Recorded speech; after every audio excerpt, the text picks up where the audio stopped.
Hello friends, welcome back to my channel Code with Santosh. In this chapter we are going to discuss about the pseudo elements. So what is pseudo elements?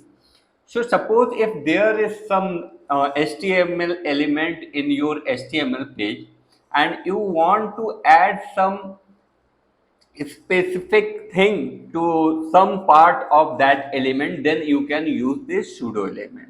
So we will discuss this in more details in our this video using some of the examples so that you can understand that why we need to use the pseudo elements. The pseudo elements are very much in use in HTML and they can be a game changer for you because pseudo elements give you some specific, some extra flexibility with your content or with your HTML elements. Okay, so first let me write a p tag here so that we can use that pseudo element with this p tag and you can understand that why we need to use this pseudo element. So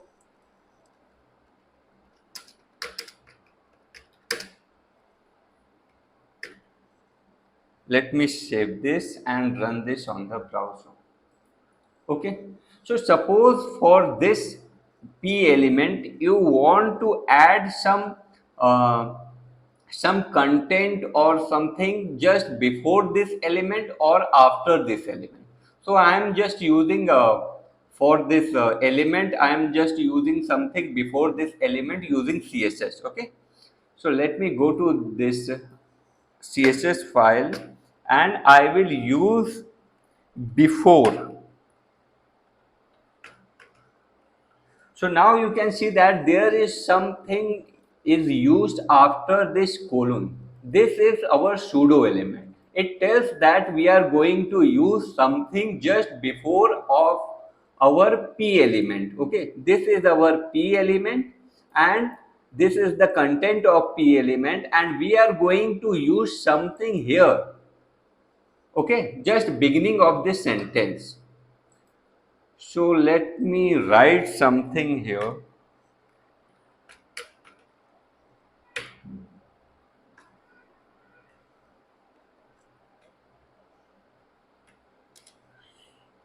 Okay, I have just used a string here, just a text here, so that this gets added to our HTML here and it shows in our browser. So actually it is not adding here in our HTML, but if we refresh our browser we can see a content here. Okay, you can see that yes and comma which is not there in HTML itself, but it is coming from this p tag. Okay, before this pseudo element is used, this pseudo element is applicable to all the p tag.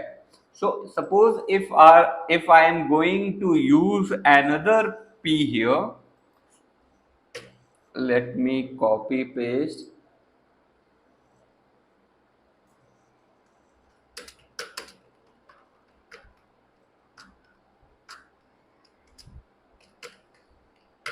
Okay, let me save and run this.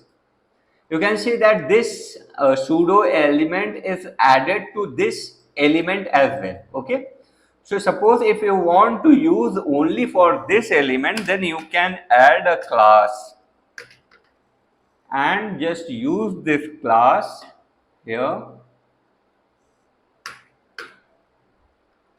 and let me save this HTML as well. Now you can see that this yes is only added to the first HTML element or first paragraph. Okay, and not to the second paragraph because we have used a specific class which is not there for this second line. This is only applicable to this first line and we have declared some pseudo element for this class. Okay, so this will be only applied to para text, so not to all other p elements. Okay, so this is one example of your how you can use before. You can also use after as well. I'm going to change this to after, and I'm also changing this content. Okay, let me add some space.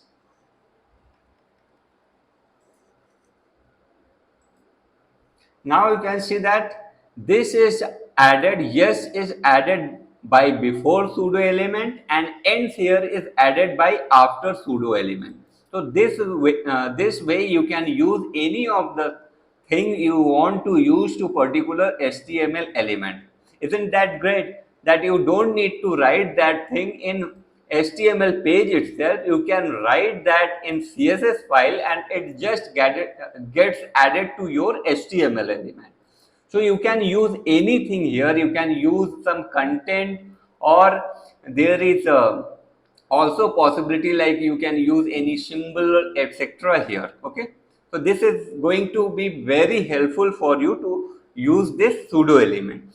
So there are some other elements are also there which you can use, like first letter. So I'm going to add this to first letter.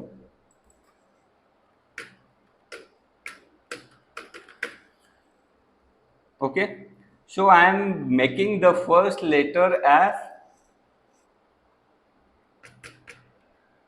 color red. Let me save this. Now you can see that our first letter is red now, which is coming from here. Now you can also define some font size, etc. here, like font size say 50 pixel. Okay, so this 50 pixel gets only added to your this first letter because you have used pseudo element of first element. Sorry, first letter. That's why the first letter gets whatever CSS you will write here. This will get implemented to the first letter of this class. Okay. So this is how you can use before, after, first letter. There is another item is there which is first line. You can also use that. So let me go to this para and I am just pasting it multiple time. Okay. Now here we are implementing some CSS which says that for the first line, the para, the P class para, which is first line, add some CSS here. Okay, so I'm just making it green so that we can see this in our browser properly and identify that which one is this.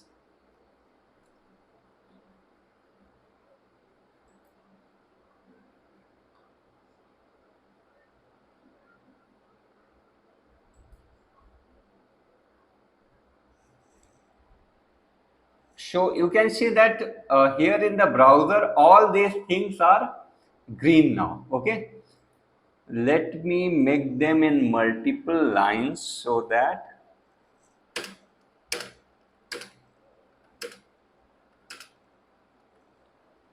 okay, let me comment this. Now you can see that this paragraph has multiple lines, right? So three lines are there. So in three lines, the first line is green color, which is coming from this CSS first line. Whatever we have defined the CSS properties here, it gets implemented to the first line of this para text. Okay, here, and the other lines are same as whatever we have defined for this para text in para class, and in pseudo element whatever we have implemented, that is here and it gets implemented to the first line, and in paragraph text whatever is there, that gets applied to rest of the items or rest of this text. Okay, So this is how you can use these pseudo elements in your HTML to make your website more user friendly, or according to the design you are going to implement. Okay. So there are some other pseudo elements are also there, like markers, selection, etc. So you can see those things, and you can also try to implement these things by yourself, so that you can understand that how you can use these things in your web page. Okay. So that's all for this video. Before moving forward, if you like this video, please like, share and subscribe my channel. It will give me a huge motivation to create such videos. Thanks for watching. I will meet you again in our next chapter. Bye bye.